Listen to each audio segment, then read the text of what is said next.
नमस्कार, जेके news point के Facebook live में आप सभी का स्वागत है। मैं हूं आपके साथ जसलीन कौर। और जिस तरह हम सब जानते हैं कि ईद नज़दीक है और ईद को लेकर अगर बात करें कश्मीर से कि लगातार देखा जा रहा है कि ब्लैक मार्केटिंग की बात करें और लगातार कंप्लेंट्स भी सामने आ रही हैं, तो इसी पर ज़्यादा बात करने के लिए हमारे संवाददाता इरफान फाजिल मेरे साथ फोन लाइन पर जुड़ चुके हैं। इरफान, आपका स्वागत है जेके न्यूज पॉइंट पे।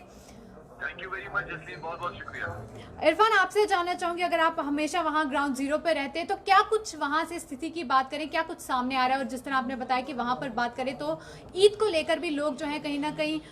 ज्यादा ब्लैक मार्केटिंग वहां देखने को मिल रही है। देखिए जसलीन, जहाँ तक ईद के हवाले से मैं बात करूंगा, जब भी कोई ईद ही नहीं बल्कि जब भी कोई फेस्टिवल सामने आता है तो जाहिर सी बात है ब्लैक शीप जो है वो मार्केट पे मूव करने के लिए शुरू हो जाते हैं। और साथ ही साथ अगर हम देखें तो ये ब्लैक शीप्स की जो एक्टिविटी है काफी ज्यादा बढ़ जाती है। फिलहाल अगर वादी कश्मीर की मैं बात करूं तो अभी ईद को 3-4 दिन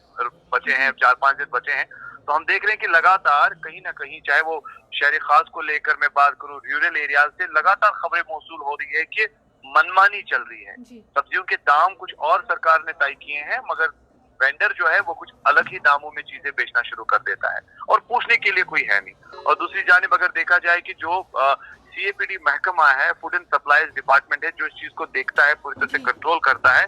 वो उनकी भी एक्टिविटी ग्राउंड पर दिखाई नहीं देती है, यानी कार्रवाई कोई दिखाई नहीं दे रही है जिसकी वजह से एक गरीब इंसान को इंसाफ मिले। अब अगर देखिए कोई रेट अगर चिकन के हवाले से, किलो के हवाले से तय की जाती है 110 रुपए, हमने खुद देखा ग्राउंड पे लूट मची हुई है, 170-175 रुपए जो है दाम बेचे जा रहे हैं। तो कहीं कहीं जगह पर ये सारी चीजें दिखाई दे रही है जिसकी वजह से जनता परेशान है। और जबकि हमने ये बात सीएपीडी के जो डायरेक्टर है उनके सामने रखी, कल हमारी उनके साथ कॉन्वर्सेशन हुई थी, फोन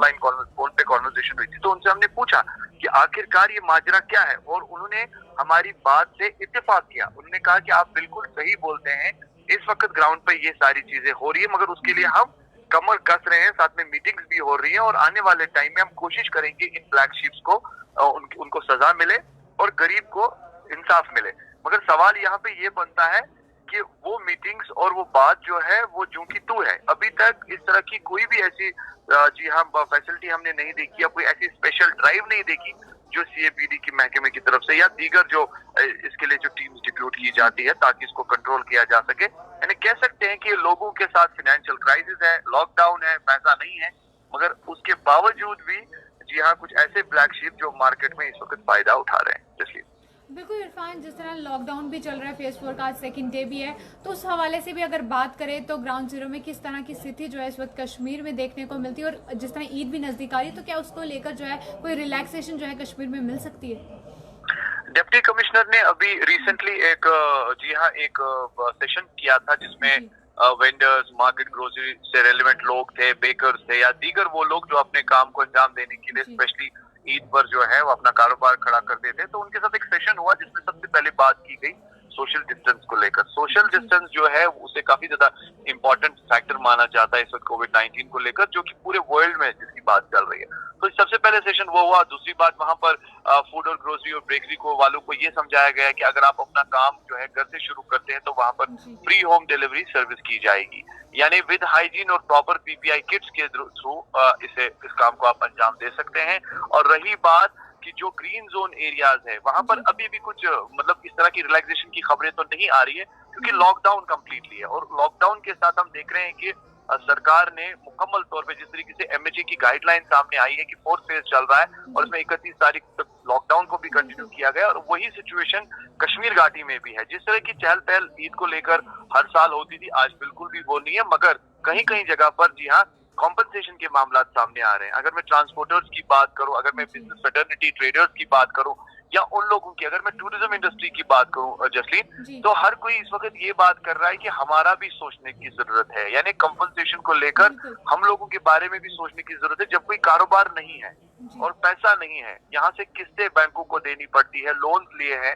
या बाकी सारी चीजें, वहां पर आप देखिए इंटरेस्ट भी बढ़ रहा है। तो हर कोई इस वक्त परेशान है और हर कोई ये समझ रहा है कि कोविड-19 का जो लॉकडाउन है वो कब तक कंटिन्यू रहेगा। हाँ, हम ये एक और चीज मैं यहाँ पर जरूर जोड़ना चाहूंगा, कुछ इलाकों में वायलेशंस हो रही है, जैसे कि हम देखेंगे सिविल लाइन से कुछ बाईपास साइड से जो कनेक्टेड एरियाज है, सुबह शाम वहाँ ट्रैफिक की वायलेशंस होती है, या कह सकते हैं कि ट्रैफिक पुलिस जो है वो ऑन टोज है। परसों से हमने देखा कुछ लगातार चालान किए जा रहे हैं, गाड़ियों को सीज भी किया जा रहा है, क्योंकि आखिरकार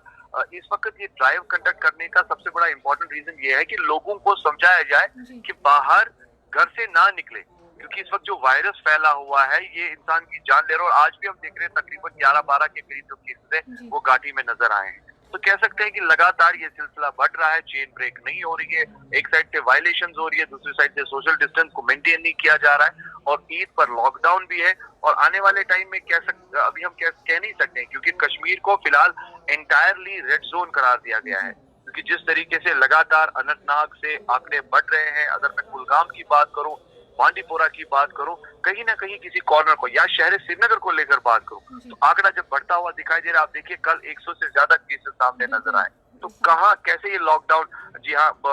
खत्म हो सकता है, या कैसे रिस्ट्रिक्शंस जो है उस एरियाज को बहाल किया जा सकता है। मगर कहीं कहीं जगह पर हम कह सकते हैं कि हाँ, नॉर्मल रिलैक्सेशन है उन एरियाज में जहाँ कोई फॉर एग्जांपल कोई केस सामने नजर नहीं आया, वो नॉर्मल रिलैक्सेशन हम कह सकते हैं कि स्ट्रीट वेंडर्स जो है वो कुछ हल्का फुल्का फुटपाथ पे सब्जियां बेचने के लिए निकल जाते हैं, या फ्रूट्स बेचने के लिए, क्योंकि रमजान का इस वक्त सीजन है। तो ब्लैक मार्केटिंग को लेकर सवाल यहाँ बहुत ज्यादा बनता है, और इस पर सरकार को, डिपार्टमेंट को सोचने की बहुत ज्यादा जरूरत है। बिल्कुल इरफान, आपने सही कहा। और वही अगर एनकाउंटर के हवाले से बात करें, जिस तरह एनकाउंटर भी चल रहा था और उसमें बताया गया कि 2 मिलिटेंट्स को जो है मार गिराया गया, तो कोई अपडेट वहां से आपके हवाले से सामने एनकाउंटर को लेकर? बिल्कुल मैं बोलना चाहूंगा कि अभी जम्मू कश्मीर पुलिस के जो डीजी सरबराह है दिलबाग सिंह जी, उनका अभी जो प्रेस कॉन्फ्रेंस है, उनकी प्रेस कॉन्फ्रेंस में उन्होंने ये डिक्लेयर कर दिया है कि जो कल रात से जो एनकाउंटर स्टार्ट हुआ था नवाकदल इलाके कटी मजार में, वहां पर जिस तरीके से सूत्रों के हवाले से खबर मिली थी कि कुछ मिलिटेंट्स वहां छुपे बैठे हैं, तो उसके बाद पुलिस की तरफ से कार्रवाई की गई। और शहर को लेकर मैं आपको जरूर बताना चाहूंगा कि वहां पर आर्मी एनकाउंटर्स को अंजाम नहीं देती है, वहां पर सिर्फ जम्मू कश्मीर पुलिस, एसओजी और साथ साथ सीआरपीएफ के एहलकार ही जो ट्रूप्स है वो इस एनकाउंटर्स को अंजाम देते हैं। और अभी अभी की खबर ये है कि 2 मिलिटेंट्स को जी हाँ मारा गया है, और साथ ही साथ उसमें कुछ पुलिस के, एसओजी और सीआरपीएफ के कुछ एहलकार भी जख्मी हुए हैं। ठीक है इरफान, जाते जाते हमारे व्यूअर्स जो इस वक्त लाइव आपको देख रहे हैं, उनके लिए आपका कोई मैसेज रहेगा? देखिए, मैसेज सिर्फ यही है कि अगर देखा जाए जिस तरीके से इस वक्त पूरा पैंडेमिक जो है उसे करार कर दिया गया है, और पैंडेमिक जबकि वर्ल्ड हेल्थ ऑर्गेनाइजेशन भी अगर मैं बात करूं तो उनका भी मानना है कि ये वायरस जो है ये कम्युनिटी में घुस चुका है, और स्पेशली अगर देखा जाए इसके लिए अभी कोई वैक्सीन सामने नजर नहीं आ रही है। और उनका ये भी कहना है कि जिंदगी के साथ अगर अब हमें जीना है तो ये कोरोना वायरस को लेकर साथ चलना है, मगर उसके लिए एहतियात बरतने की काफी ज्यादा जरूरत है, क्योंकि जब तक वैक्सीन सामने नजर नहीं आती है तब तक हमारे पास जिस तरीके से सोशल डिस्टेंस को लेकर बात होती है, या हैंड्स को जो प्रिवेंटिव मेजर्स पे हाथ साफ रखने हैं, या साथ साथ अगर हम देखें मास्क का जो पहनना है, और अवॉइड गैदरिंग करनी है बहुत ज्यादा। और अगर आप घर से बाहर निकलते हैं तो उस वक्त आपको जरूरी ख्याल रखना है कि जब आप घर की तरफ वापस आ रहे हैं तो जो आपने जूते पहने हैं, जो आपने कपड़े पहने हैं, उन्हें आप पहले ही बाहर निकाल दीजिए। उसके बाद अगर वॉशरूम में जाते हैं पूरा साफ सफाई के साथ अपने घर वालों से मिलते हैं। इनफैक्ट अगर बच्चों और बुजुर्गों की बात करूं जिनका इम्यून सिस्टम बहुत ज्यादा कम होता है, और ये भी WHO ने बताया है कि ये वायरस उन्हीं लोगों को अटैक करता है जो 65 साल से ज्यादा हो, और साथ साथ जो 10 साल से कम बचे हो, तो वहां पर हमें एहतियात बरतने की काफी ज्यादा जरूरत है। और हमें उम्मीद है कि जब बार बार ये बताया जा रहा है कि stay home stay safe, no doubt जिंदगी की रफ्तार को भी आगे बढ़ाना है, मगर प्रिकॉशनरी मेजर्स को लेकर बात करें, इन स्टेप्स को फॉलो करने की काफी ज्यादा जरूरत है। बहुत बहुत शुक्रिया इरफान, हमें तमाम जानकारी अपडेट्स देने की कश्मीर से। और ये हमारे साथ हमारे संवाददाता इरफान फाजिल हमारे साथ कश्मीर से जुड़े थे, जिन्होंने हमें कश्मीर की इस वक्त लेटेस्ट अपडेट्स के साथ जो है रूबरू करवाया। और लगातार जिस तरह उन्होंने भी बताया, अगर ब्लैक मार्केटिंग की बात करें, क्योंकि ईद नज़दीक है और जो इस वक्त मार्केट में लोग जो है अपनी मनमर्जी से जो है रेट्स जो है लगाकर बेच रहे हैं, तो ये कहीं ना कहीं जिस तरह उन्होंने भी कहा कि डिपार्टमेंट को जो है इस ओर ध्यान देने की ज़रूरत भी है। और वहीं जिस तरह एनकाउंटर के हवाले से भी उन्होंने बताया कि दिलबाग सिंह ने जो है ऑलरेडी ये अपनी प्रेस कॉन्फ्रेंस में बता दिया कि 2 जो है मिलिटेंट्स को जो है मार गिराया गया है। और वहीं जिस तरह लॉकडाउन के अगर हवाले से बात करें, आज लॉकडाउन फेज 4 का जो है 2nd डे है, और लगातार अगर बात करें, क्योंकि प्रशासन तो अपनी ओर से गाइडलाइंस ऑर्डर्स तो निकाल रही है, पर हम उस पर कितना अमल कर रहे हैं, हम कितने प्रिकॉशंस ले रहे हैं अपने लिए, वो बहुत ही यहाँ पर मैटर करता है। क्योंकि लड़ाई ये लंबी है, तो इसलिए हमें अपनी लाइफस्टाइल में कुछ चेंजेस लाने होंगे। जिस तरह लगातार गाइडलाइंस में भी मेंशन किया गया है कि अब हमें बाहर ट्रैवल करना जो है अवॉइड करना होगा, इवन बाहर का खाना भी जो है वो भी अवॉइड करना होगा। फिलहाल तो जिस तरह ऑलरेडी रेस्टोरेंट्स बंद है, पर आहिस्ता आहिस्ता जिस तरह रिलैक्सेशन अगर दी जाएगी और अगर खुलते हैं, तो